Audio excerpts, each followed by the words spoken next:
Right now is a video of indigenous chief Adolfo Maikishi of the Yukpa indigenous community in the Sierra de Perijá, Zulia state, northwestern Venezuela. He's being interviewed on state channel Venezuelan Televisión about the territorial claims made by his community. To give you some background, that if you don't know, the Yukpas lost a great part of their territories during the 20th century to the expansion of cattle ranches and state concessions to coal mining companies. But during the Chavez government, as part of the indigenous project that the government had at some point, if you could say it had one, indigenous rights were included in the constitution. The Ministry for Indigenous Peoples was created, and in some way the indigenous heritage was being reincorporated to national identity. And as part of this project, land titling and land restitution was one of the central issues, which is why, in a way, the Ley de Tierras, you remember, that specifically addressed the case of idle lands and said the procedures for the expropriation of land lots and decriminalized land invasions and occupations. And but at some point, excessive bureaucracy, corruption, complicity between local police, the National Guard, and cattle ranchers turned the whole process into kind of a war that has become bloodier every year. It's already taken the life of many Yukpa at the hands of sicarios. And so what you will see right now is Maikishi, he's holding a map in his hand, a cartographic representation of Yukpa territory made by the official administration, and he's trying to explain what's wrong with it, what's missing in this map. So you have the transcription in Spanish and my attempt at translating it in English so you can follow. It's only a couple of minutes. La demarcación fue incompleta, para decirlo porque no queríamos pues, que se hiciera a la manera de ellos, sino a manera nuestra, con nombres topológicos en los puntos de divisiones entre etnias, ¿no? Varios ejemplos. Hasta la limitación quedaba con el nombre topónimo, que aquí tengo la evidencia, que no fue consultado con nosotros. Aquí está el mapa. Este mapa es solamente del Tocuco. Así nos dividieron, ¿no? Nosotros queríamos que tengo la evidencia en otro mapa, que es el mapa mental, donde trabajamos con los ancestrales, con los ancianos. Indicaron cuál era nuestro territorio ancestralmente. O sea que nosotros sí tenemos pues como discutir las cuestiones de la demarcación.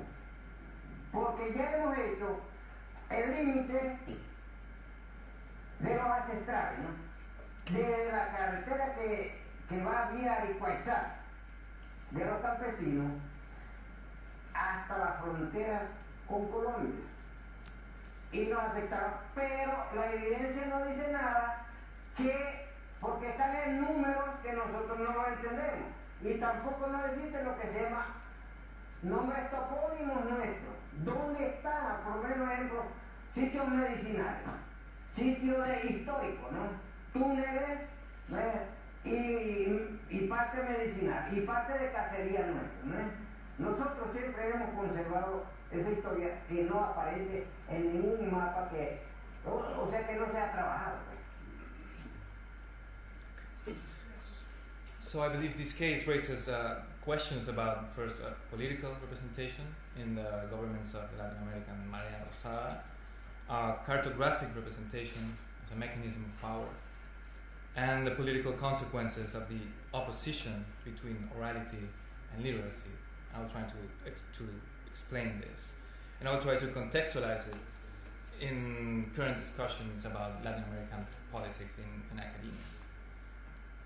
So, the current debate in academia about the future of Latin American politics is characterized by two distinct theoretical standpoints. On the one hand, a posthegemonic idea of politics, which views the state only as an apparatus of capture that neutralizes the creative power of the multitude. And on the other hand, a postsubaltern position arguing in favor of a reformulation of the idea of the state in order to make possible, in the words of John Beverley, a people state or a state of the people. Posthegemony theorists understand the subaltern as a boundless or overflowing body that always escapes any attempt at representation. It cannot and should not be absorbed by the structure of the state, nor by any idea of a nation. Alberto Moreira's The Exhaustion of Difference, Gareth Williams' The Other Side of the Popular, and John Beverley Murray's Posthegemony are three of the best known works that deal with these ideas and attempt to measure their implications in today's Latin American political field. Other positions within Latin Americanism, however, still consider the possibility of a rational articulation between social movements and the power of the state, which could serve to respond to subaltern claims from the possible or already existing structures and mechanisms of legitimization. This is the case of John Beverley in Latin Americanism after 9/11, which asserts that to construct the politics of the multitude today requires a re-legitimization and re-territorialization of the nation state. In the following pages, I will comment on the recent struggles of the Yukpa indigenous community to claim their ancestral lands in the Sierra de Perijá in Venezuela. The interest of this particular case, in our view, lies in the fact that it could present an empirical challenge to both posthegemony theory and postsubalternism. While it is true that some elemental Latin American struggles still demand a form of territoriality that can serve ultimately as a guarantee for representation and as a basis of a political identity, it is undeniable that representation, as Alberto Moreira asserts, is never socially innocent. It is kind of a flawed mechanism. But what would it mean to address the particularities of the Yukpa struggle for their territory from the global and deterritorialized tactics of posthegemony theory? And what are the possibilities that still exist for local social movements in Latin America after the relative absorption by the state during what has been called the Marea Rosada? Although these questions exceed the intention and the space of this essay, they originated and still fuel the following tentative approach. Anthropologist Ernst Holtmeier has written about the socio-cosmological aspects of landscape contained in the Yukpa conception of Oweya, a term that can be translated as world, day, or territory, and which can also designate the space between sky and earth with its limits at the horizon.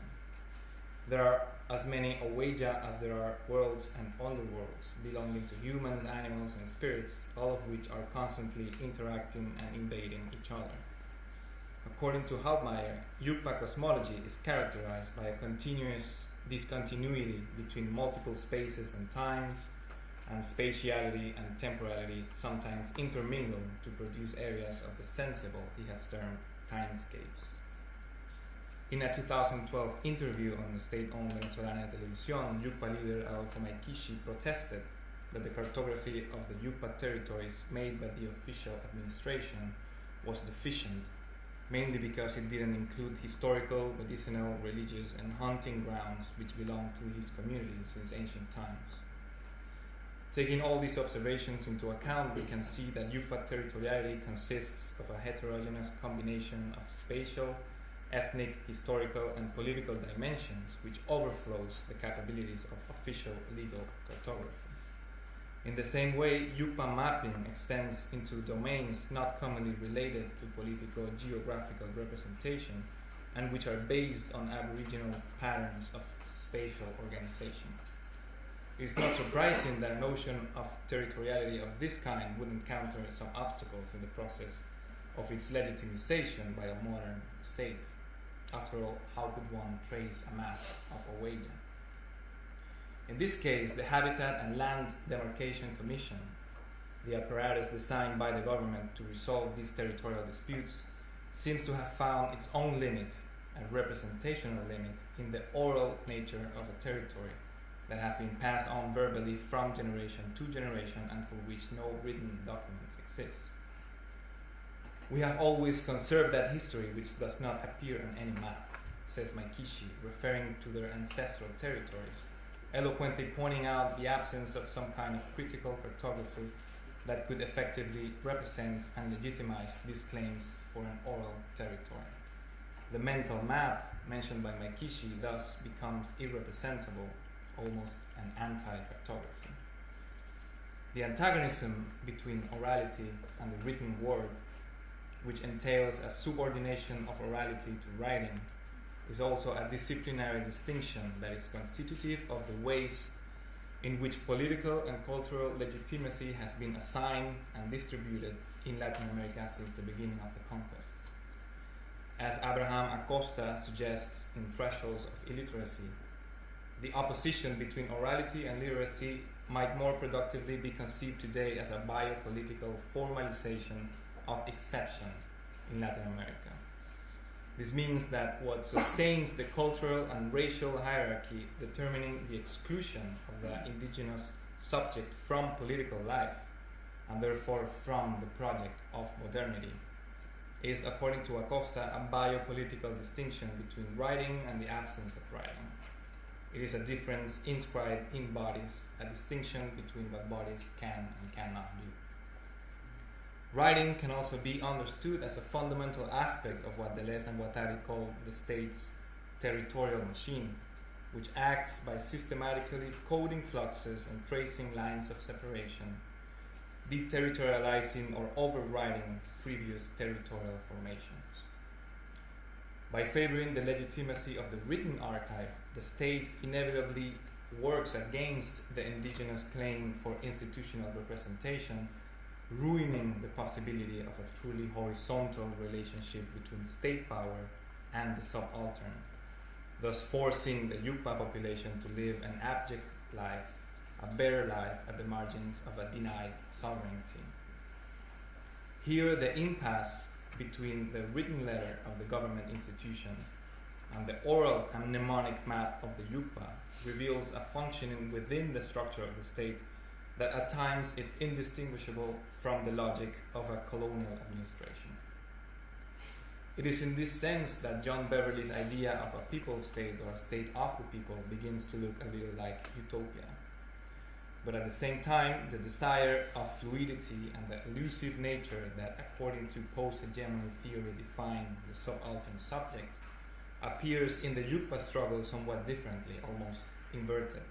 It is the direct demand of a set of conditions of representation, territoriality, and identity on which the real survival of the community depends.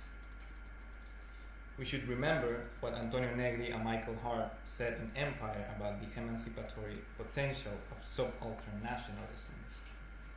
Despite the fact that, as we know, Negri and Hart prefer to transcend any territorial, biological, or linguistic idea of the nation, they admit, quote, in cases of diasporic populations, the nation seems at times to be the only concept available under which to imagine the community of the subaltern group, as for example the Aztlán is imagined as the geographical homeland of La Raza.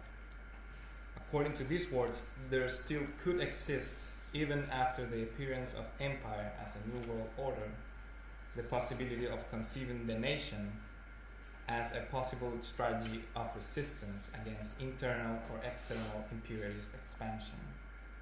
In this sense, Beverley's proposition to re-territorialize and re-legitimize the nation could also offer the possibility to interpolate from the margins the oppressive bond of sovereignty. As we have seen a closer look at the territorial claims made in Venezuela by the Yukpa indigenous communities reveals a deadlock that the affective and deterritorialized strategies of the multitude cannot fully resolve. At the same time, this case complicates the possibility of thinking a people state or a state of the people without first deconstructing the institutionalized and disciplinary practices of writing, titling, and mapping. For the moment, it is clear that this case requires us to ask a question for which no answer still seems to be available. Can the state hear the subaltern speak? Gracias.